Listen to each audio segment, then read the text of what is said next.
Good morning, everyone, and welcome back. So I'm going to give you the CEO update I usually do. I'm going to not talk so much about general updates, as my colleagues have done a very good job of doing this already. So you'll get most of the updates from Richard's presentation, from Mike's presentation about what we do. So, but just on where we are, we continue to see growth. We're at, as of whenever I made this slide, Sunday, there's 882 members from 84 countries. So we keep seeing this growth. We've had 71 new members come live this year, connect this year, which is a net growth of 17. So we still see some churn as we still see a larger number of members. Of course, we will see a larger churn as well. There's been 2,700 gig ports and 2.7 gigabit of 22.7 terabit of edge capacity growth since the last meeting. So there is a bit of static growth among the other port numbers, or it's too much noise and get rounded off, because I obviously rounded the numbers off a little bit. But so we're now at 320 gig ports and just over 1,000 10 gig ports. That remains quite steady, but edge capacity keeps growing quite a bit, as Richard showed yesterday as well on the graphs you saw. The regional exchanges keeps growing as well. I think where we had seen a lot of growth is around Manchester, JEDIX, and I think we also have quite a few orders for the other ones, but they're not quite live yet, and I think we'll see some more. I think the next speaker might talk more about one of these in Scotland. So we keep seeing this growth and interest, which is great, and I think that's very positive for us as well to continue to see the interest in the regional exchanges. On the staff side, we've had a lot of new starters, which is as well. I'm not going to go through all of them, but we have had quite a few new starters, and unfortunately some of our staff has also left us, and we have some open positions as business developers or as DBREs. So if you're interested in any of these roles, they're on the website, and you can go and, or if you know someone who might be interested. When it comes to COVID-19, we continue to work in a hybrid model. I think we talked about this 2 meetings ago, that we will most likely continue to work in a hybrid model of some sort for the future. But we have been in a little bit more hybrid model, I think, than we had planned to by now. But we have had a few larger staff meetings in person, and obviously we are having the first LINX meeting back this week. So we are seeing some resemblance of normality, and since this month, or actually also since last month, October, we are starting to see resumption of in-person events as well that we have started attending and our staff has started attending. So there is clearly a bit of change going back to some form of normality around this. What I actually wanted to talk about today is the membership survey, which is something we talk about every at the autumn LINX meeting. So you will all have filled this in, hopefully. And if you haven't, we'll come and talk to you afterwards.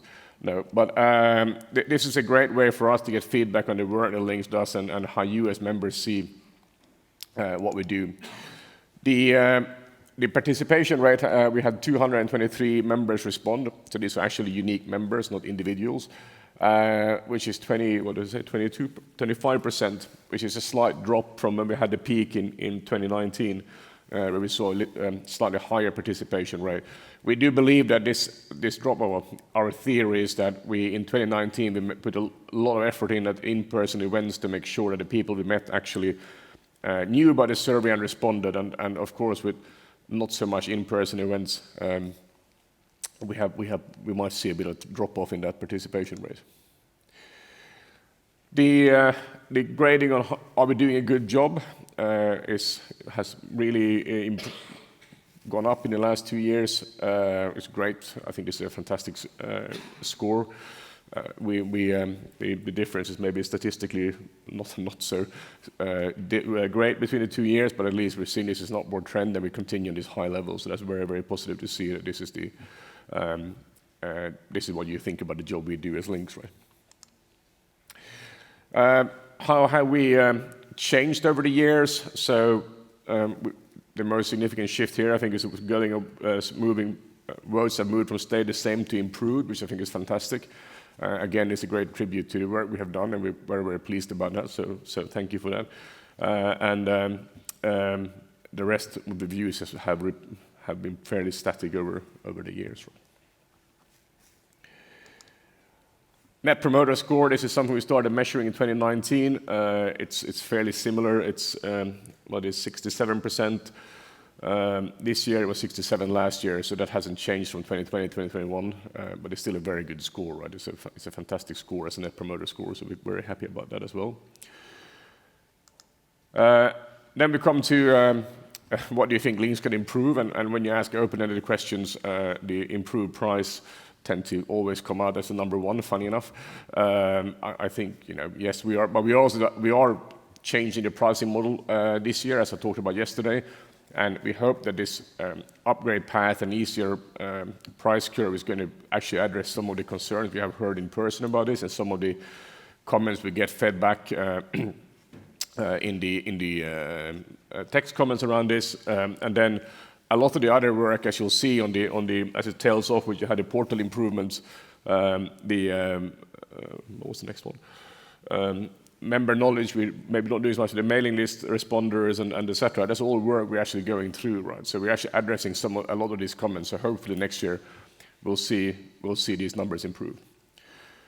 These are absolute answers. So again, it's a little bit hard to draw statistical significance out of whatever this is, 8, when there's 8 people have a view out of 220, but 107, sorry. But that's the view we have, and we take that on board, and we work with that, right? How well do we meet the interconnection needs? This is coming back to the strategy we talked about yesterday, feels like last year, but yesterday, where we're seeing that we know that the needs of the interconnections have widened and people expect more, and we're trying to address that, and clearly that's also working. We're starting to score much higher in how well we meet these needs, which is very, very good to see as well. So. The competences in order of importance, maybe no surprises that the stability of exchange point, exchange platform scores very, very high. Obviously, it's a crucial service, and that's why you're here. So having that stable and reliable is very, very important to all of the members. And then we have the, where it goes next? We see the, I think next one, I guess, is the engineering competence and ease of doing business, I think is the order, if I remember correctly, coming after that. But they are all fairly equal in terms of view around this. What's the competence we have? The largest increase in this is value for money, which is very interesting. I think this is the fact that it is improved. So yeah, so these are, by the way, these are the yearly figures going in the year-on-year improvements. So that's clearly a major jump in how the membership sees the value for money from LINX, which is great, and hopefully we'll see this continue next year with the changes we're doing to the pricing. And then we have a lot of improvements, maybe less so in a lot of these parts. The one that's gone down is the stability of the platform. It's very hard to, I mean, that's of course quite discouraging and something we will have to take on board, but we do believe this might be a reflection of the power outages that we had in the data centers at the beginning of the year that did affect our stability and did affect how this might have been perceived, but we will have to work with that and together with the data center partners to see how we can deal with it. And that was the feedback from the membership survey, and with that I got 10 minutes of questions, I think. Any questions, thoughts, comments by anyone? Everyone's still waking up? No? Okay, well, that was easy then. Well, thank you all. Okay. I mean, we're very happy with I was going to maybe as a rounding off comment, I mean, the membership survey is actually very important to us and does feed us a very important feedback into how we develop and how we see priorities being developed as well, right? So I think that this feedback is, I mean, it's great scores, and we're very pleased to see this. I'm very proud of what we have achieved with that, but this is not just something that we present here to tell you how good we are. We actually do use this feedback internally, and as I said, there's a whole range of feedback that comes from here, which is individual comments that we also read through and we actually do act on. So we do take this feedback very, very, very serious and do use it to influence how we work. So. Okay, well, if there's no further questions, then I think I'm I'm done. Okay. Thank you. Thank you, Kurtis.